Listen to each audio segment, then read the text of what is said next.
Silver.gypsies. Morning. Just come from Yellowstone Davidson in Belgrade, near Bozeman, and I had to have some minor work done to my bike, and we've ordered some parts for Michelle's to modify her risers, so that she has a better reach. So it's going to bring the reach closer to her. So we'll call back through there in a couple of weeks on our way back south from Canada. So today we're heading up to Great Falls in Montana. We were at Great Falls 10 days ago, I think, because it's the halfway point for us between where we are and Canada. Well, it was the halfway point, so it's about three and a half hours to Great Falls if we go the interstate, but one of the salesmen at the Harley dealership gave us a great route to take. So we're going to go over a number of mountain passes and nice sweepers along rivers and whatnot. So that sounds great. Yeah, so our 3.5 hour rides turned into more like 5.5 hours for the day. But you'll see those. That's right. But you'll see those mountains to my left there, right over that crop of green stuff, whatever that is. I think it's marijuana. I think it is. Actually, it is. Smells like it. Actually, yeah, it is marijuana. Yeah, wow. Must be medicinal. So we're going through these mountains over here.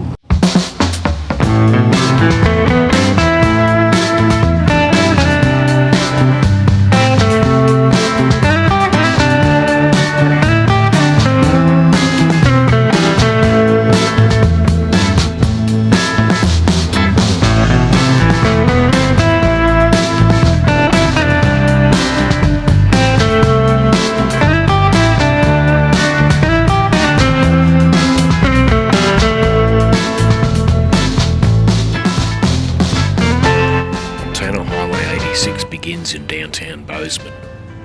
The highway turns to the east and leaves the city, where shortly thereafter it skirts the southern edge of the Bridger Range. It passes beneath the College M, a 250 by 100 foot limestone M built into the side of Old Baldy Hill within sight of Bozeman and Montana State University. The highway curves round the eastern flank of the mountain range and follows a northerly path. 86 travels through beautiful mountainous terrain. Coniferous trees line either side of the road. It passes the Bridger Bowl ski area, which lies to the west.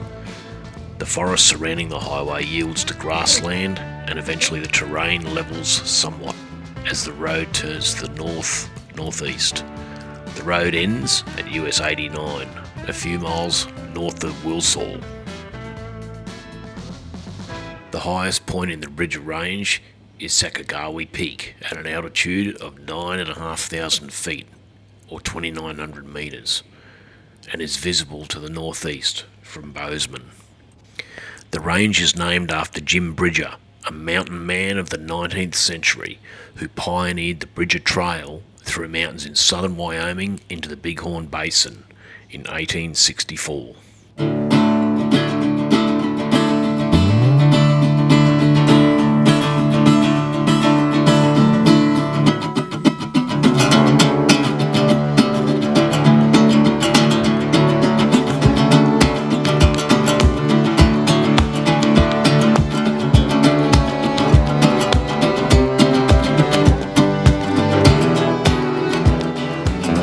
US 89 runs in a north-south direction and extends approximately 400 miles or 650 kilometres from Yellowstone National Park in Wyoming through Montana north to the Canadian border. 89 is an important tourist route within Montana as it connects Yellowstone National Park and Glacier National Park.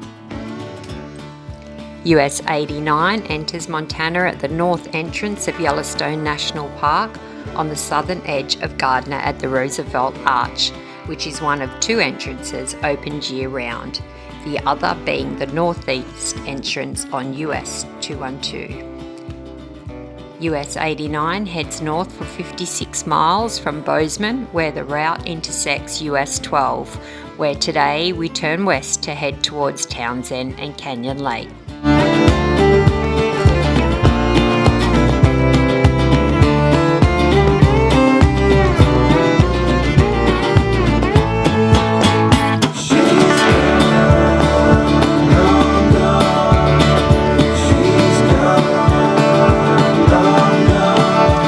US Highway 12 is an east-west highway that extends 600 miles from the Idaho state line east to the North Dakota state line, the greatest distance that US 12 traverses through any state. Today we ride Highway 12 through the Big Belt Mountains, through the canyon carved by Deep Creek, which flows west in the Missouri River. The Big Belt Mountains are situated mainly in the Helena National Forest. The mountains are used for logging and recreation for the surrounding residents. Nearby are the cities of Helena, Townsend and White Sulphur Springs, as well as Canyon Ferry Lake and the Missouri River. The highest point in the Big Belt Range is Mount Edith at 9,500 feet or 3,000 metres, while the centre of the range is 7,500 feet or 2,300 metres. The Big Belts lie primarily between the Missouri River drainage to the west and the Smith River drainage to the east. The gulches on the western slopes of the Big Belts were noted historically for rich gold strikes. The richest were the 1864 and 1865 gold strikes in Confederate Gulch, including Montana Bar, which was one of the most concentrated gold strikes ever made. The range takes its name from the fact that it is situated in a long belt-like arc. It stretches 75 miles and is a sub-range of the Rocky Mountains. To the east are the Little Belts, and to the south, somewhat continuing this arc, is the Bridger Range.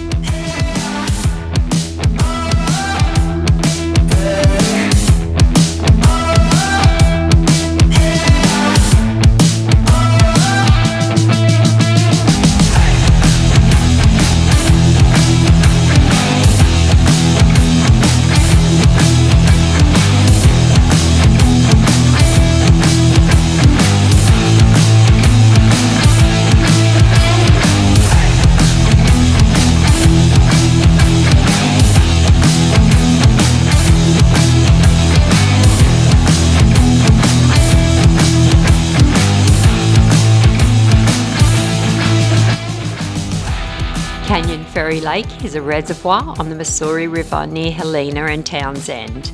It is Montana's third largest body of water, covering 35,181 acres and 76 miles of shore. It was formed by the building of Canyon Ferry Dam, which was completed in 1954 and has been used for electricity, irrigation and flood control since. Canton was a small town and is now submerged beneath Canyon Ferry Lake.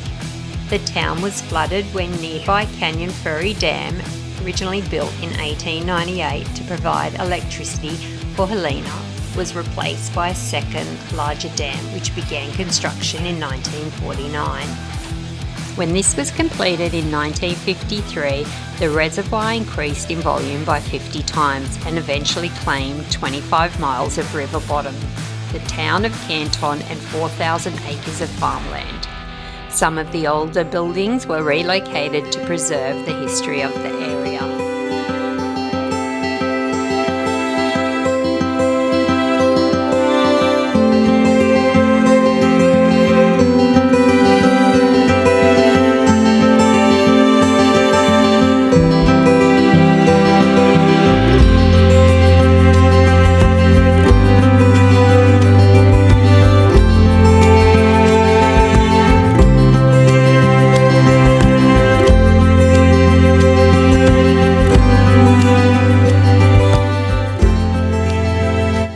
lake is a popular outdoor destination, providing boating, fishing, wildlife habitat, and is nestled against the Big Belt Mountains of the Rocky Mountains.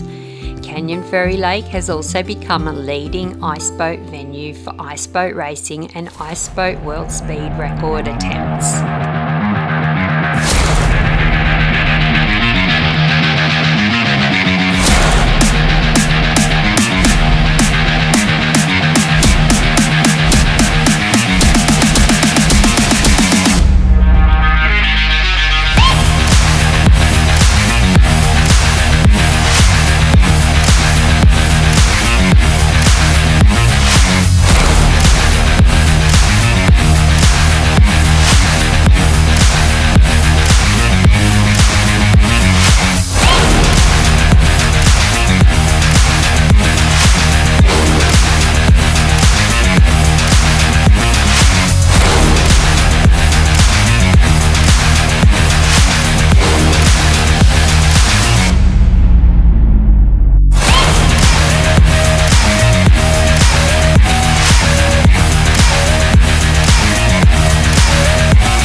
As cool as ice sailing looks, let's get back on our bikes.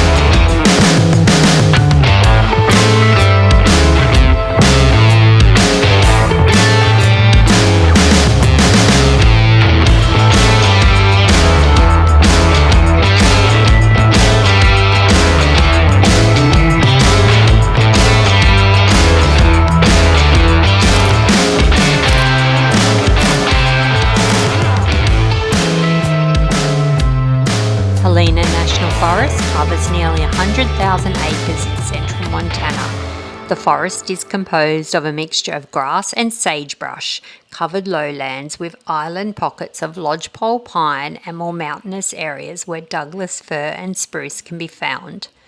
The Rocky Mountains in the region do not exceed 10,000 feet or 3,000 metres.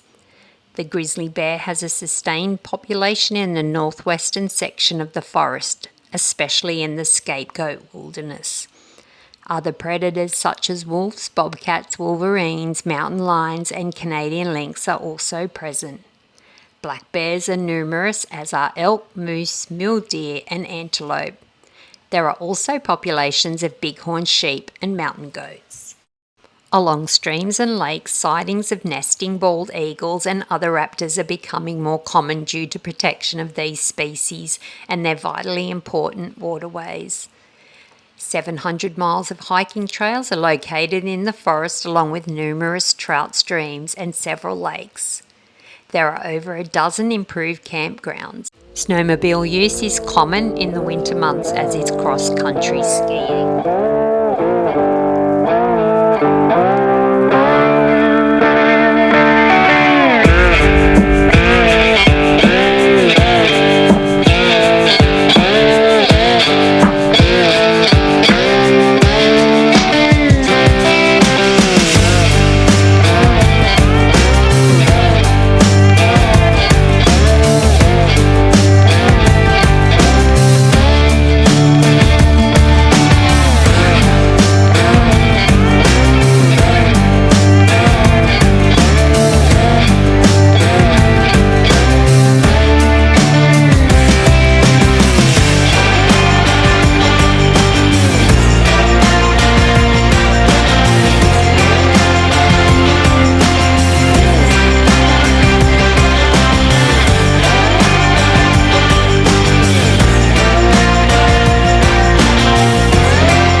Great Falls with a few hours of daylight left to explore and launch the drone for a bit.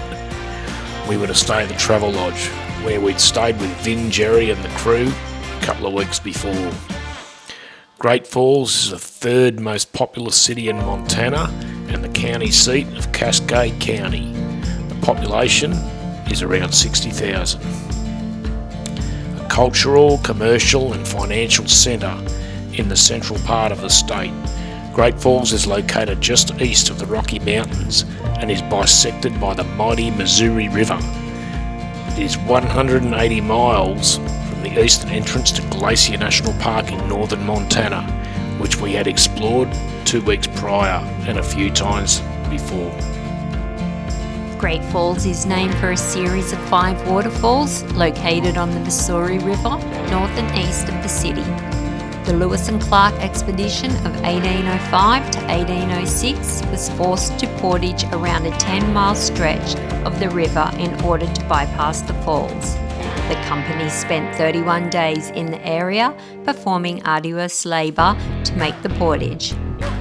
3 of the waterfalls known as Black Eagle, Rainbow and the Great Falls, or the Big Falls, are among the sites of 5 hydroelectric dams in the area, giving the city its moniker, the Electric City. Great Falls is a popular tourist destination in Montana with 1 million overnight visitors annually. Great Falls was the largest city in Montana from 1950 to 1970 when it was eclipsed by Billings in 1970. Missoula assumed second place in 2000, both fantastic cities that we have visited in years before.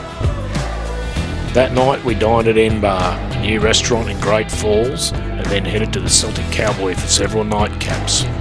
We had dined at the Cowboy on a previous visit, and with its authentic Irish theme, provided a great atmosphere to wind down and plan our next day's journey, starting with a ride to the waterfalls, then onwards to our adventure in Canada.